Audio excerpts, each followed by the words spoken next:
Yep, the transfer window for players doesn't open till next month, but the managerial merry-go-round is indeed in full swing.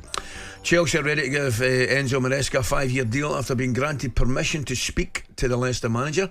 Ipswich boss Kieran McKenna has decided to stay at the club, meaning Brighton could potentially go back for Graham Potter, and we're still yet to hear an update on whether Erik Ten Hag will indeed be in the dugout at Manchester United next season. Simon was asked if he thinks the Dutchman will be in the Old Trafford dugout, and this is what he had to say. No, and neither do I think he should be, by the standards of what Man United need to achieve to be able to put themselves back at the top of the Premier League. And if Man United fans think that he should, and they're happy with the progress, and they want to go back to the 1970s when Tommy Docherty was winning the 1977 FA Cup as their raison d'etre, off you go, fill your boots. What do you think? What's your take? I don't think he will be. I feel that, yes, he won the FA Cup in a one-off game. Anything can happen, can't it? And they were the better team. But Manchester United finished in 8th position in the league. Not good enough. Yeah. 8th position. That's a resackable offence in its own. And the managers that are available, you got De Zerbi, Potter, Pochettino. Do you want to wait and someone else snaps up these managers? Right. So if I'm them, I'm making I actually agree with you. We're going to find out how close we are to more managerial announcements with talkSPORT's chief football correspondent, Alex Crook. Crookie, a very good morning. How are you? Good morning, Crookie. Yeah, good morning. Very good. Off to sunny Portugal this afternoon, Ali, so can't complain. Oh, man. Another holiday. What time are you off, mate? I think the flight's about 4:00, so yeah, we should land in time for a couple of sunset beers. Well, I fully expect a picture on my WhatsApp, whatever you call it, with you with a cold Sagres, mate. You cannot beat it. Have a brilliant time. Crookie, let's talk managers. We'll start with Enzo Maresca. I take it it's just a little bit of tidying up to do, is it? Yeah, I think so. I think there was a possibility that could have been formally announced yesterday, so it may well happen today. I'm told it's going to be a minimum 5-year contract, possibly even longer. And I think that's really interesting when you consider the Pochettino, who arguably was more proven at the top level than Maresca, was only given a 2-year deal. And I think one of the stumbling blocks when he left the football club was that Chelsea weren't willing to extend that. So they're clearly putting a lot of faith in Maresca. He's picking his own backroom staff. Willy Caballero, former goalkeeper at Chelsea and Manchester City, is going in as his assistant manager. So fascinating to see how this works out, because you have to say it's a little bit of a gamble, isn't it? Someone who's only managed in the Championships, got a great reputation, having worked alongside Pep Guardiola. But that doesn't always necessarily translate at a club like Chelsea. And you wonder, will he encounter some of the same issues that Pochettino and Graham Potter did in terms of boardroom interference? That's what I want to ask you, Crookie, about Maresca. Is he more of a coach, head coach, than a manager? Because he looks like he's not going to be able to say of transfers, not going to get involved with recruitment. He's there to give that style of play that he's got, similar to Pep, and coach the players and make them play that attractive football.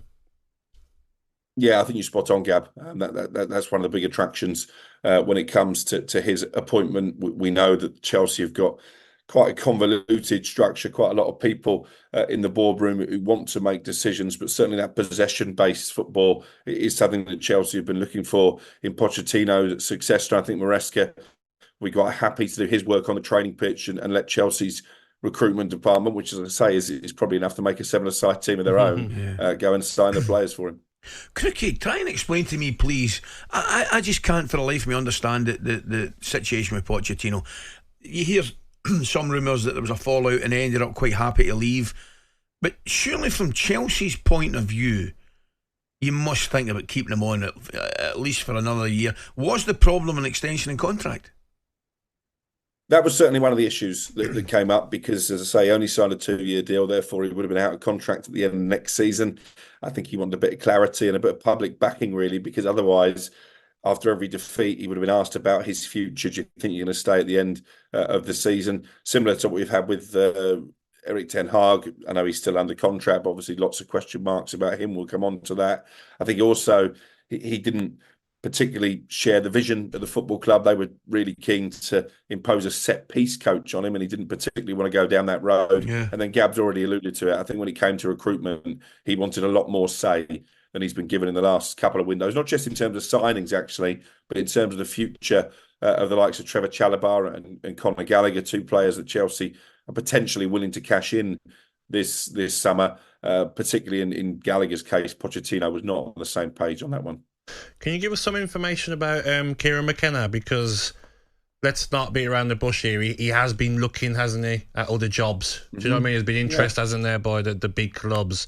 But has that not worked? And have they looked elsewhere? So now he's thinking, I'm going to stay at Ipswich.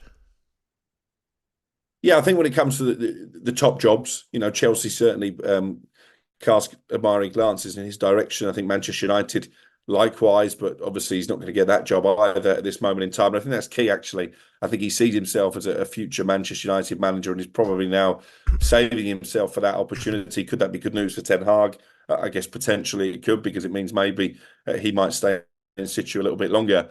But I was told by numerous sources a couple of weeks ago that McKenna to Brighton was pretty much a done deal. And I just wonder if those big jobs becoming available, maybe he turned his head a little bit and he decided, actually, I'm better to stay at Ipswich and wait for an opportunity maybe a bit higher up the food chain. Well, if he's knocked back Brighton, it looks as though he certainly has, Crookie. Where does that leave Brighton? Because obviously there's a lot of talk. I think that we spoke to the boys from Coral yesterday. I think Graham Potter was actually odds-on favourite. In a lot of ways it would make a lot of sense. But that said, there is a kind of, I would call him a minority of the Brighton fans still very, very unhappy at the way he left the club. Yeah, and I wonder if Tony Bloom feels a little bit let down as well, not just by Graham Potter's departure, but by the fact he came back and raided Brighton for his entire backroom staff. Obviously, he took some players to Stamford Bridge as well. So I wonder if Tony Bloom might struggle to see past that. I do think when you're talking about Potter being the odds-on favourite, I think that's a little bit premature. Yeah. I'm led to believe there are other names higher up the list than Potter. Don't rule it out in case they can't get those other names. But at the moment, I wouldn't say that Potter is in the box seat. Crookie, listen, I've got a worried man across me. He's terrified. Absolutely terrified.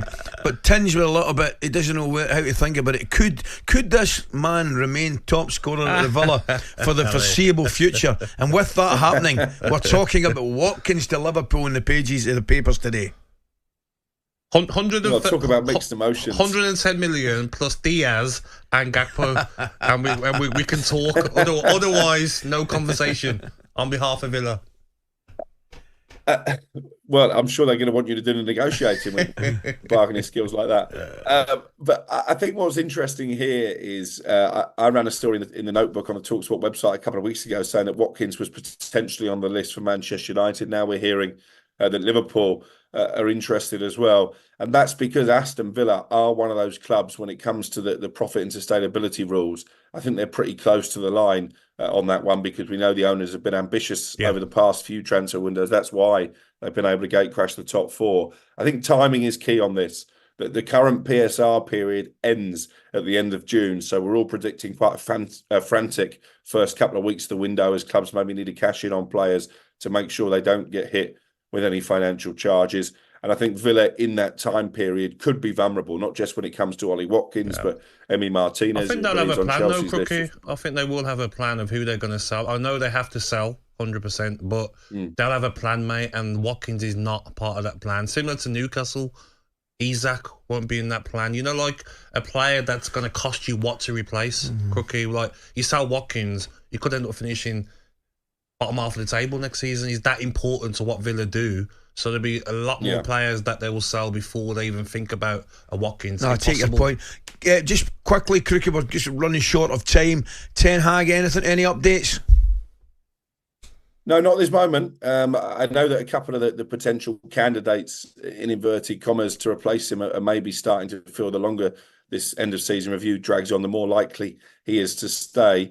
I don't think it's a done deal, as maybe was suggested in some quarters on the eve of the cup final, that he was definitely going to go. But I think that option still remains open. And listen to Simon Jordan there. If they do get rid of Ten Hag, you can understand the reasons. The league form was poor. They crashed out the Champions League. But he has won 2 trophies in 2 seasons, and he's had to work in very chaotic circumstances. So I think he would feel he deserves the opportunity to prove himself in the right structure. And what I would say, the longer it goes on, the more unfair it is on Erik Ten Hag. He's just won the FA Cup. He deserves a little bit of clarity about his future. Agreed, mate. Crookie, I look forward to receiving your Sagres soaked picture from the Algarve, my friend. Have a brilliant time. Enjoy it, mate. talkSPORT Breakfast, waking you up Monday to Friday morning from 6 a.m. on AM, on DAB, via the talkSPORT app and on your smart speaker. talkSPORT.